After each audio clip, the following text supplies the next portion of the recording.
Então, por exemplo, né, sobre registro, entrada e saída em prédios públicos, a gente tem ainda o caso dos filhos do ex-presidente da República, que foi objeto de discussão.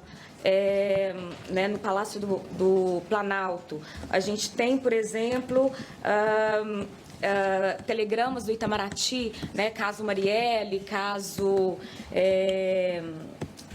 Ronaldinho Gaúcho, caso... Daquele rapaz no Egito. Do médico que foi preso no Egito, não me recordo o nome agora. Nós temos também, por exemplo, gastos com motociatas, pedidos sobre cachê de artistas pagos pela Caixa, por exemplo. Nós temos casos de... valores de empréstimos consignados por beneficiários do Auxílio Brasil, então, que é aquela hipótese que a gente traz no enunciado de que informações sobre beneficiários de programas e valores envolvidos nesses programas, em regra, também são públicos. Então, ali naquele momento, a Caixa, então, negou com base no critério competitividade. Nós temos pedidos relacionados a registros de armas de fogo no Brasil. Então, uma discussão se, por exemplo, né, as pessoas permissionárias, né, que têm posse e porte de armas de fogo, se essas informações são informações pessoais. Nós temos pedidos sobre voos, listas de passageiros em voos da FAB, compras públicas envolvendo Exército, envolvendo Forças Armadas. Então, ali também objeto do nosso enunciado de que o argumento segurança nacional não pode ser utilizado de forma geral e abstrata para se negar acesso à informação.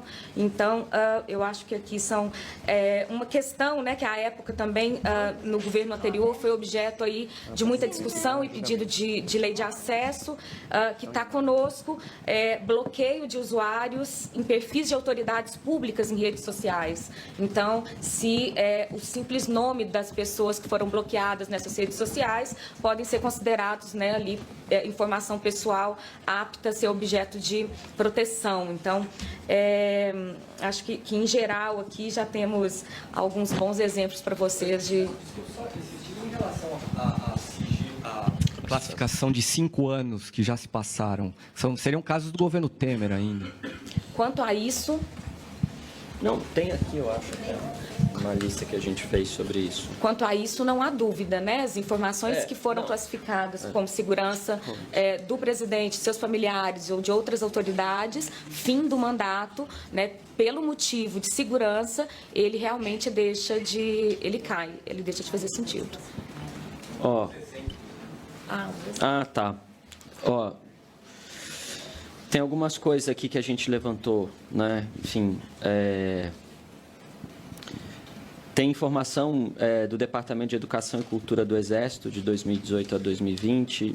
Tem coisas no Ministério da Saúde, estoque central de medicamentos no Ministério da Saúde, que é uma informação ainda classificada. Agora, André, aqui a gente tem tomado um cuidado, porque nós precisamos, de fato, bater essa base de dados. Tá? Porque tem gente, às vezes você vai num lugar e fala assim, eu não tenho informação, todas as minhas informações classificadas que já passaram o prazo já estão públicas. E aí alguém fala que não está pública.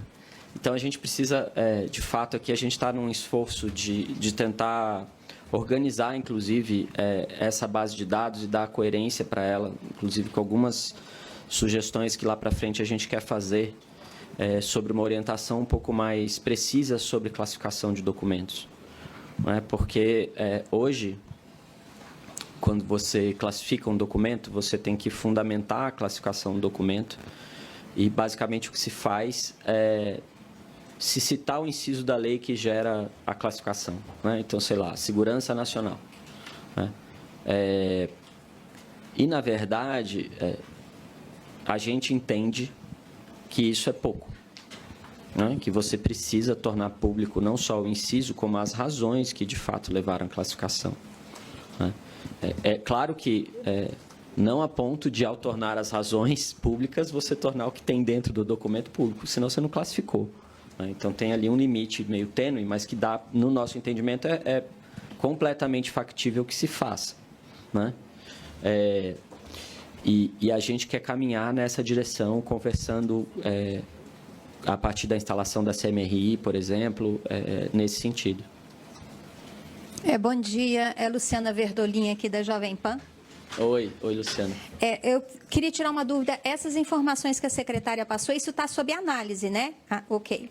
Com relação ao cartão de vacina, eu sei que o senhor não está entrando nesse mérito, mas o senhor acredita que tem diferença entre eu pedir acesso a um cartão de vacina do ex-presidente de uma outra autoridade qualquer? E também tenho uma dúvida com relação ao sigilo de 100 anos.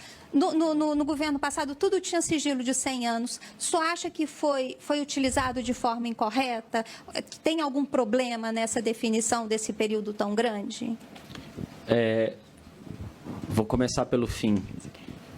A nossa avaliação, e quando eu falo aqui nossa, é nossa mesmo, é uma avaliação que foi feita, esse parecer que vocês vão ter acesso do grupo técnico, da comissão técnica, é uma avaliação... Eu não estou vendo você, é ruim falar não vendo a pessoa. É a avaliação do grupo que nós instauramos, da equipe técnica da CGU, de que sim, de que foi feito um uso exacerbado do argumento de dados pessoais para colocar informações sigilosas por 100 anos. Né? Eu reconheço que em situações concretas, muitas vezes, há dúvidas, há questões importantes a serem elucidadas.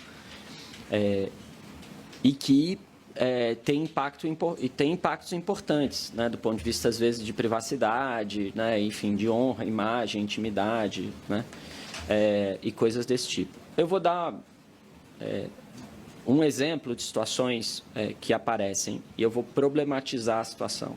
Tá? Eu vivo problematizando esse tema, a Vânia sabe disso. Questão de porte de armas. Né? O acesso aos nomes das pessoas que têm porte de armas, CACs, por exemplo, tem sido considerado sigiloso com base nesse argumento dos dados pessoais. Né? Eu não estou dizendo aqui que isso tem que ser público. O que eu estou dizendo aqui é que será que o argumento é de dados pessoais? Né? Porque eu entendo que tem uma discussão aqui relacionada... Porque o porte de arma é uma licença que o Estado concede, certo? Para uma pessoa. Assim como a minha carteira de habilitação para dirigir. Né?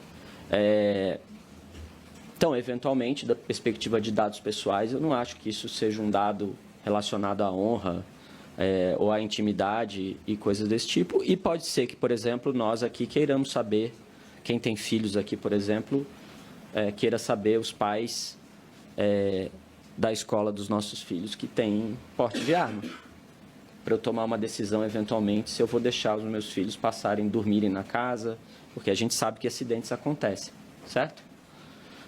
Eu acho que é uma informação que, eventualmente, nós, como pais, nem como pais, né? Tios, primos, irmãos, enfim, né? Tudo isso, amigos, faça sentido. De outro lado, existe um argumento que se levanta de segurança pública, de que, na medida em que esses dados vêm à tona, essas informações vêm à tona, eventualmente, você pode... ter situações em que o crime organizado, por exemplo, vai lá e rouba as armas das pessoas, tem gente que tem fuzil, esse tipo de coisa. Então, são duas discussões que, no meu entendimento, é um debate de política pública.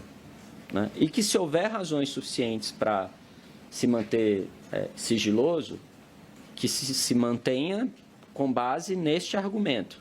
Mas eu não entendo que aqui a questão é de dados pessoais. No caso das vacinas, no fim, você tem um pouco essa ponderação também. Né? Em que momento a gente está discutindo isso? Né? A vacinação é uma política pública, né? Que é, na verdade, a política talvez das mais exitosas do nosso Sistema Único de Saúde, né? Cuja a disseminação, cuja a universalização é algo que é um valor para a sociedade brasileira.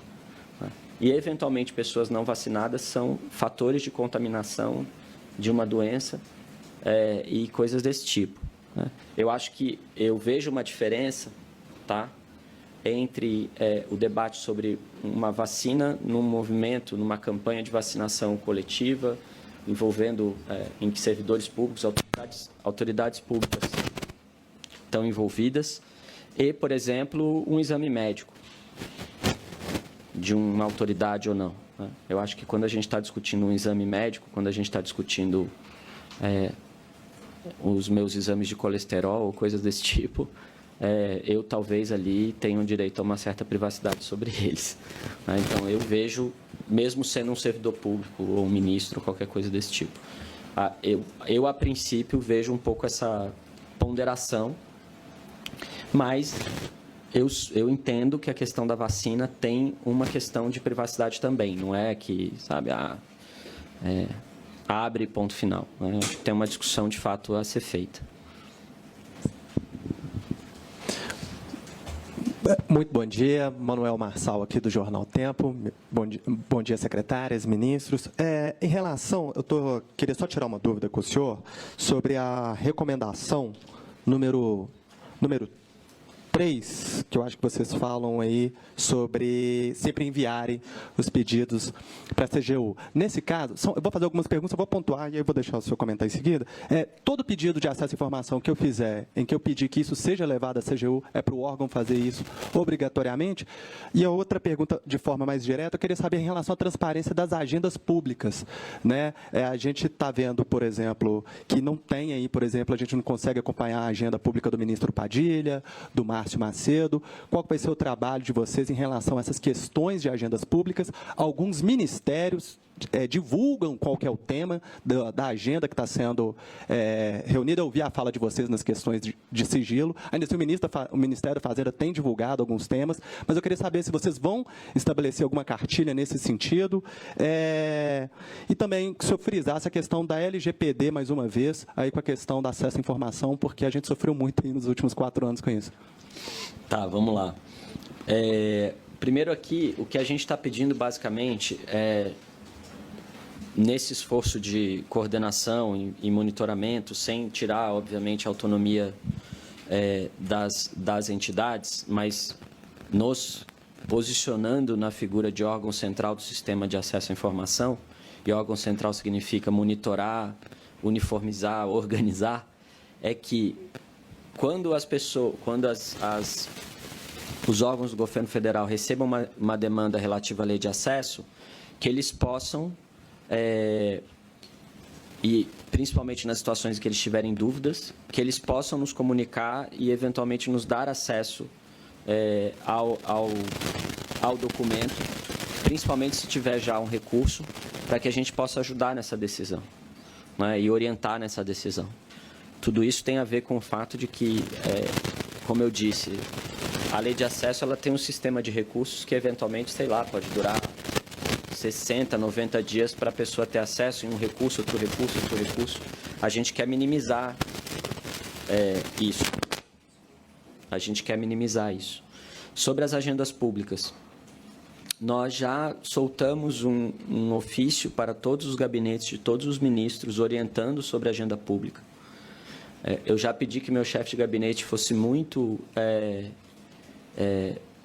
deixa eu usar uma palavra aqui, ostensivo, no sentido de garantir que as agendas públicas fossem respeitadas, né? Enfim, que as agendas dos ministros tivessem, de fato, os compromissos ali previstos. E a gente vai continuar fazendo isso, né? Acho que você deu 2 exemplos aqui que vale a pena a gente olhar com carinho. Posso só complementar essa questão em relação às agendas? Pode. Depois pode falar dos 100 anos também, se você quiser. Não, só complementando aqui em relação...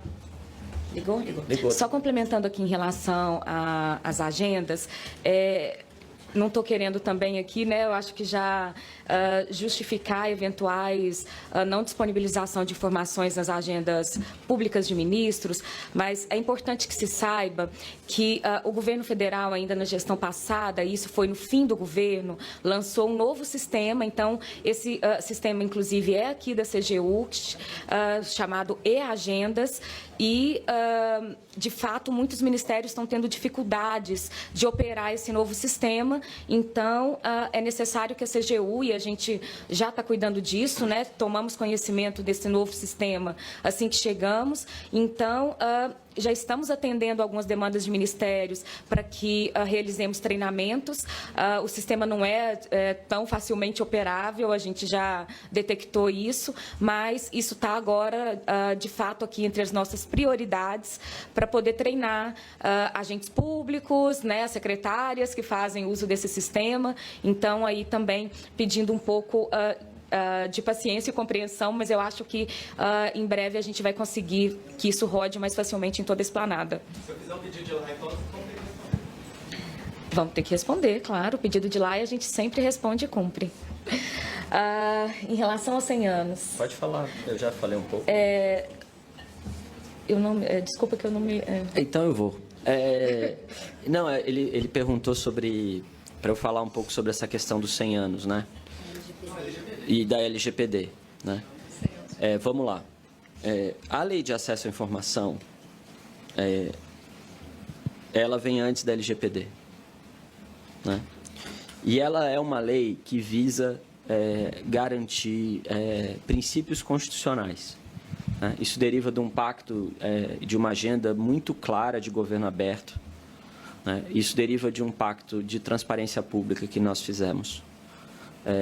Isso compõe um sistema mais completo de integridade pública. E, como eu disse, a gente entende que o acesso à informação é um valor inegociável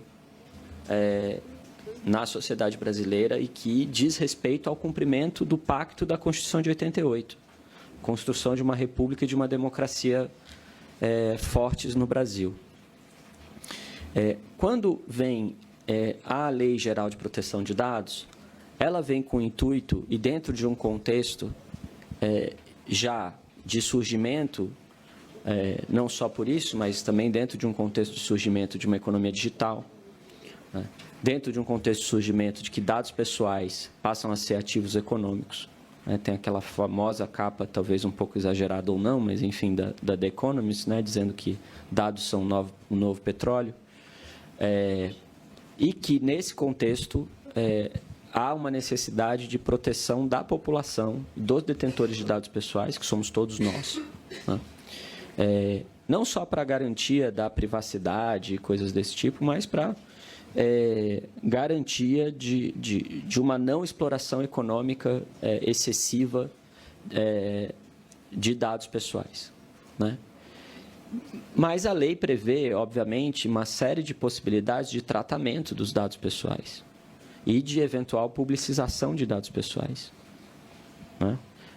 O consentimento, por exemplo, é apenas uma das possibilidades de publicização de dados pessoais. Tem uma série de outras possibilidades de publicização de dados pessoais, inclusive o interesse público, que é uma noção, obviamente, sempre carente de concretização em situações específicas, né?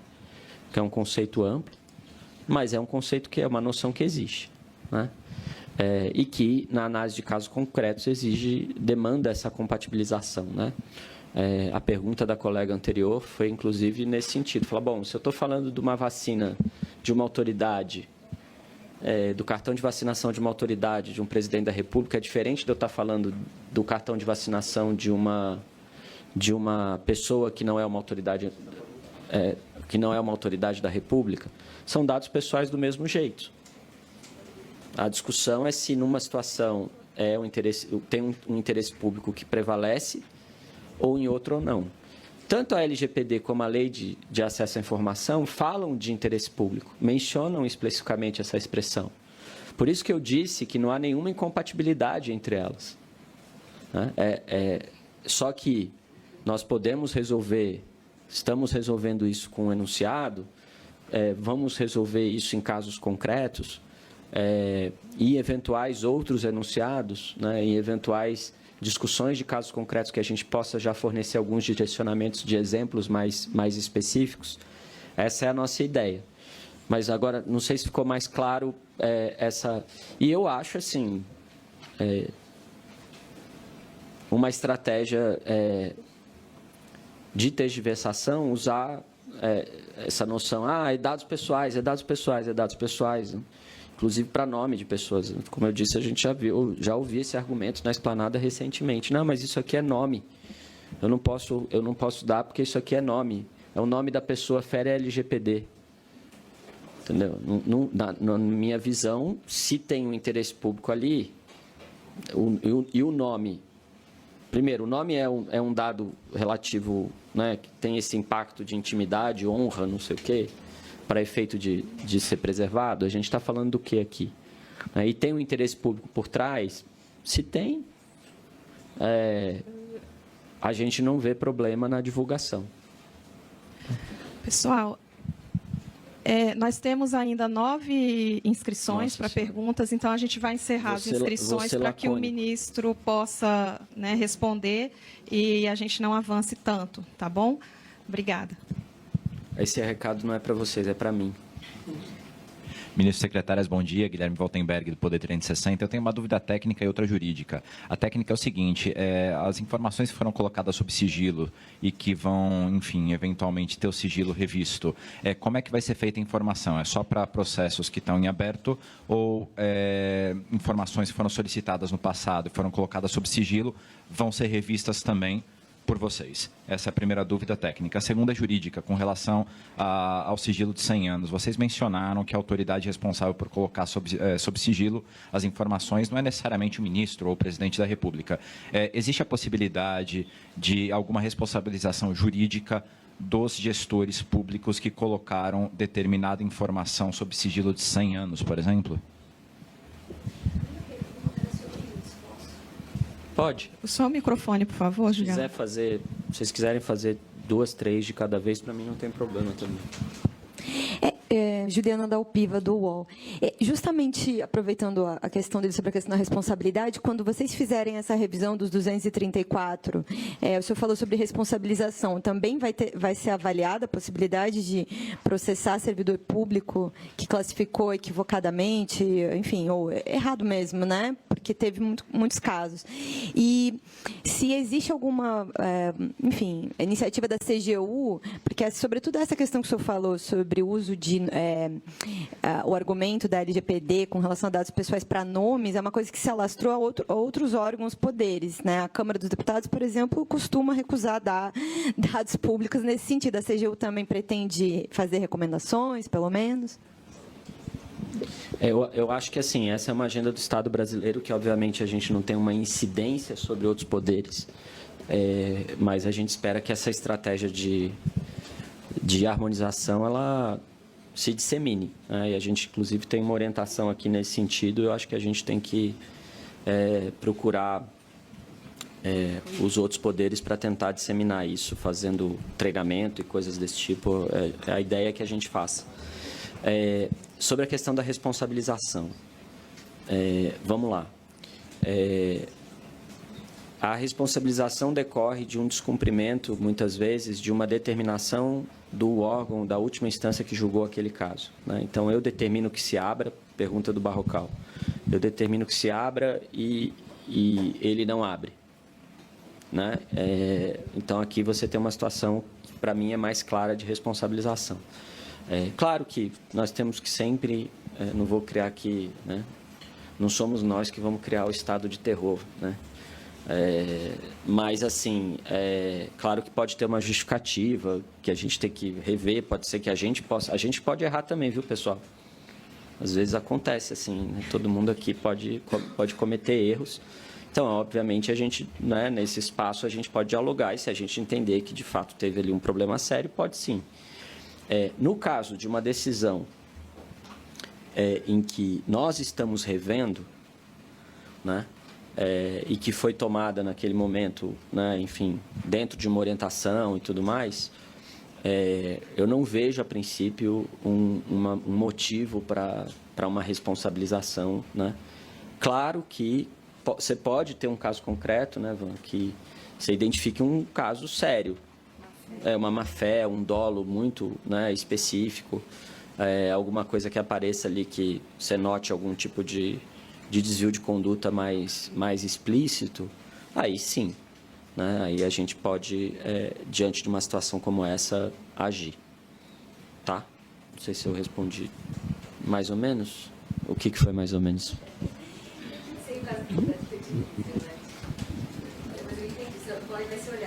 Sim. Oi. Porque, assim, né, se puder... Tá, não, rapidamente, se puder complementar, na maioria dos casos, gente, que a gente está aqui lidando, não, é difícil, não há que se falar tanto em... por exemplo... não vamos falar sobre o caso concreto, mas muitas vezes o problema é de interpretação equivocada da norma. Então, né, se você tem ali uma visão pró-abertura, então eu acho que o nosso esforço aqui em vários casos está sendo de resgatar o princípio da Lei de Acesso à Informação. Você pode encarar a Lei de Acesso à Informação sob uma visão mais restritiva, né, assim, e aí aquilo que o ministro ressaltou, também, às vezes, priorizando a proteção de dados, né, LGPD, em detrimento do acesso à informação, como você pode encarar a Lei de Acesso à Informação como um direito fundamental, e aí sim você vai ler as situações e os casos concretos num esforço de abertura.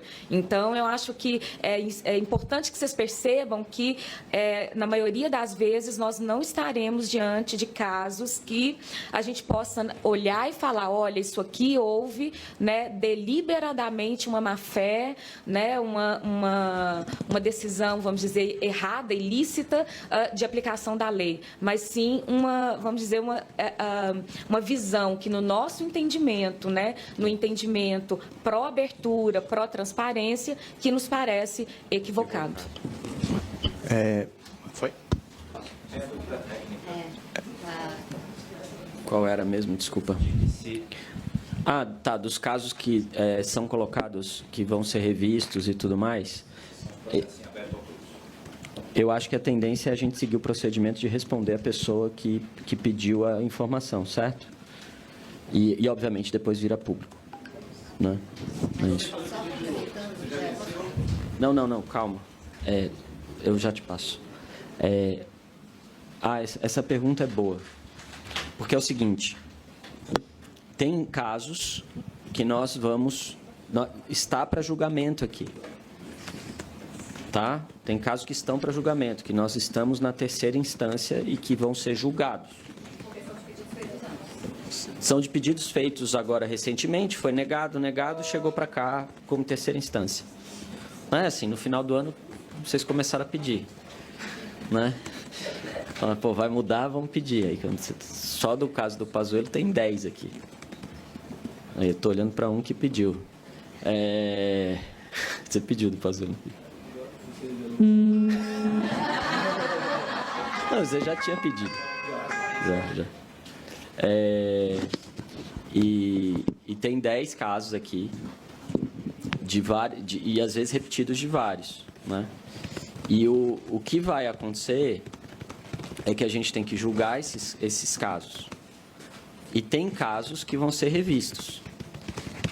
Certo? Os casos que vão ser revistos é o que eu mencionei. Teve alguém que pediu lá atrás. Pode ter algum caso que vocês queiram ter acesso e que pode não estar entre esses. Né? Casos antigos, casos novos e tal. Então, na dúvida, pede. Né? Pior coisa que pode acontecer já está aqui. Né? E aí o que acontece muitas vezes é que muitas pessoas pedem o mesmo. E aí está em graus distintos. Né? Assim, às vezes você tem o mesmo pedido, tem um que já está aqui, porque foi pedido primeiro pelo jornalista A, e depois o jornalista B pediu, mas está lá ainda na primeira instância. Entendeu? Então, pode acontecer, às vezes, nessa discussão toda, e, enfim, é que o pedido do jornalista B possa ser recusado na primeira instância e o pedido do jornalista A sai a decisão aqui, mas que não é um recurso daquele do jornalista B, diferente da primeira decisão do jornalista B. Entenderam? Então, assim, isso até você ter um processo de uniformização e de consolidação, esse tipo de coisa pode acontecer. Tá, gente? Porque, assim, eu não controlo 302 órgãos de primeira instância. Tá? A gente vai fazer todo um esforço para, como eu disse, organizar isso bem, monitorar e tal, e tentar fazer com que essas contradições não aconteçam. Bom dia, ministro. João Valadares, do Valor Econômico. É só uma dúvida que ficou em relação ao caso Pazuello. Eu queria saber em que pé está, se esse caso está nesse pacote aí dos 234 que estão sendo reavaliados, e também se está, né, em relação ao cartão de vacinação do presidente. O senhor disse, nas próximas semanas isso já está aqui em julgamento. Ele está também nesse... É só essa dúvida. Tá, também nas próximas semanas a gente vai saber. Só isso mesmo. Obrigado.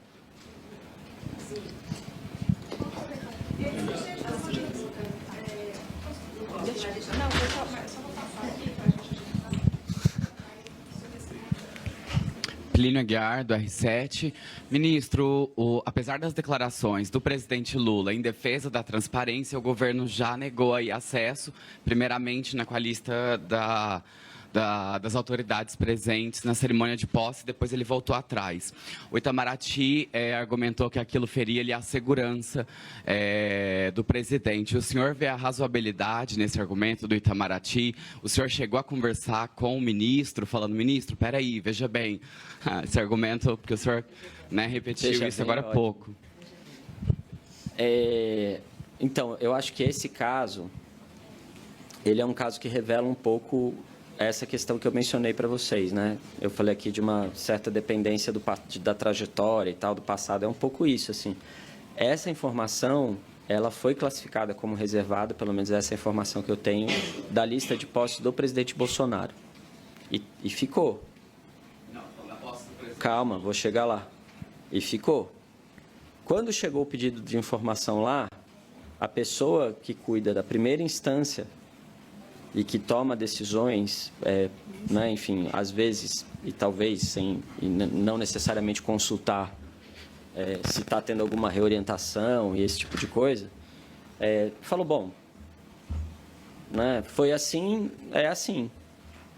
E tomou a mesma decisão que foi tomada em relação à posse do presidente Bolsonaro. E eu acho que muita gente dentro do governo ficou sabendo pela imprensa, né? Obviamente, teve um questionamento, né, dentro, acho que talvez até do próprio Itamaraty. Eles devem ter feito lá a sua reavaliação e redimensionado a questão e percebido que este argumento baseado em dados pessoais, ou segurança no caso, não faria sentido para um evento que já passou, né? E aí abriram. Foi isso que aconteceu. Eu não posso dizer que coisas assim não vão acontecer de novo, em outros lugares, eventualmente. Pode acontecer, né? A gente está aqui correndo atrás com esses enunciados, com tudo isso que a gente está fazendo para que não aconteça, né? Mas eu acho que ainda tem um período de acomodação aí, que envolve essa discussão de mudança de cultura que eu estou falando para vocês.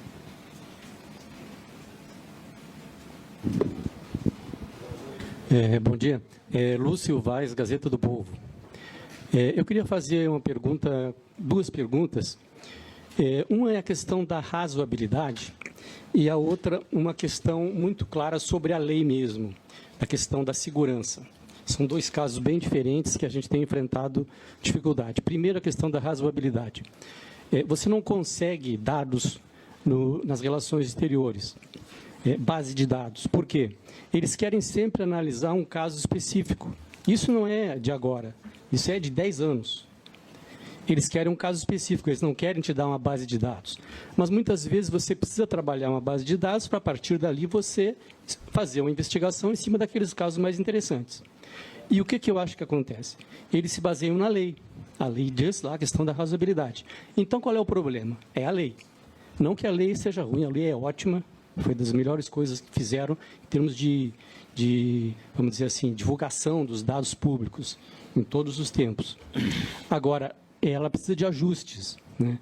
Essa razoabilidade, quem define o que é razoabilidade? Então, eu já pedi assim, olha, eu quero essa informação relativa a 6 mandatos. Não, fere o princípio da razoabilidade. Então, eu quero 1 mandato, fere o princípio. Não, eu quero 6 meses, 3 meses, não adianta. O Itamaraty não responde com base nesse artigo. Então, eu acho que, nesse caso, é necessário uma alteração da lei, para que se explique melhor, se coloque em termos mais práticos. A outra questão também é o artigo 24, parágrafo 2º, da segurança do presidente e seus familiares. Então, os dados ficam fechados durante o mandato, né? A gente vai pegando sempre do mandato anterior, mas a gente quer pegar os dados do mandato atual, evidentemente, né? No ponto de vista jornalístico, é mais interessante, embora os dois sejam importantes. Então, fala assim, são informações que ferem a segurança do presidente e de seus familiares. Aí, quando abre os cartões corporativos, que é uma coisa muito procurada pela imprensa, inclusive por mim, quando abre, você vai ver assim, o que tem de compra? Tem um monte de compra de supermercado, alface, abóbora, água sanitária, a maior parte é isso. Evidentemente que, de vez em quando, tem bebidas caríssimas, tem carnes caras também, que aparecem lá, e, evidentemente, as autoridades não querem expor isso. Mas isso fere a segurança? Isso coloca eles em risco? Eu acho que não, né? Às vezes assim, alugam carros de luxo, sem necessidade, alugam lanchas para passear com os familiares. Isso, eu acho que tem que ser mostrado. Mas a lei diz, fere a segurança com base no artigo tal, e está pronto, e eles não respondem. Eu acho que essas coisas têm que ser liberadas durante o mandato, porque isso não fere. Até o presidente Lula falou rapidamente sobre isso, disse assim, olha, o que a pessoa compra, o que o presidente compra, tudo bem, pode liberar, mas não pode dizer aonde comprou, porque torna risco, pode envenenar a alimentação. Eu acho meio neurótico, mas vamos lá, é uma possibilidade. Agora, vai guardar isso por 4 anos, né, com possibilidade até de alguma alteração depois? Então, eu acho que isso tem que ser aberto durante o mandato. Eu acho que depois do dia 8 a gente tem que tomar cuidado com a palavra neurótico aí nesse caso, porque né, tem coisas que nunca se esperava que aconteceriam e acontecem, né? Não, eu acho que todo cuidado tem que ser tomado, né? Mas eu acho que tem algumas coisas que, claramente, quando você abre, você vê que não há como... Evidentemente que viagem, número de seguranças que foram hospedados, tal. Eu acho que essas coisas... Eu vou endereçar o teu ponto. Tá bem. Obrigado, senhor. Não, imagina, eu que agradeço. Assim, tem uma coisa aqui que é, de fato, um ponto que é importante, que eu não tenho como discutir aqui, porque isso não é da minha atribuição, da minha competência, que diz respeito a o que você compra com o cartão de pagamento da presidência, o que você compra de determinadas outras formas. Será que você está usando o cartão de pagamento para coisas que talvez fosse melhor outro tipo de compra e assim por diante? Então, essa é uma discussão. E a outra discussão é essa associação direta entre tudo que é gasto com cartão de pagamento e a segurança do presidente, né? Talvez, resolvendo a primeira questão, ficasse mais fácil resolver a segunda, né? Mas vamos dizer assim, considerando o estado da arte, né, como vinha sendo feito, de fato se coloca tudo como, se utiliza o artigo 24 para colocar tudo ali dentro e dizer, e eu concordo com o que você está dizendo, né? Eu acho que tem gastos que, se de fato tem a ver com a segurança do presidente, da sua família, ou até eventualmente com a segurança nacional, não sei. E tem gastos que não, né? Assim como tem visitas no Palácio que se você der acesso, você pode ter algum impacto na segurança do presidente, no Palácio do Alvorada ou no Palácio do Planalto, e tem visitas que não, que certamente são a maioria, né? Você deixar tudo isso sigiloso e abrir no final do mandato, você vai acabar abrindo coisas que as pessoas vão olhar e falar assim, mas por que isso estava sigiloso? Né? E aí, assim, isso cria um problema que você não precisava ter. né? O caso agora recente, no fundo, uma parte da discussão tem a ver com isso, né? Outra parte tem a ver com outros temas que também não são da minha competência aqui, são da Polícia Federal, mas acho que é isso.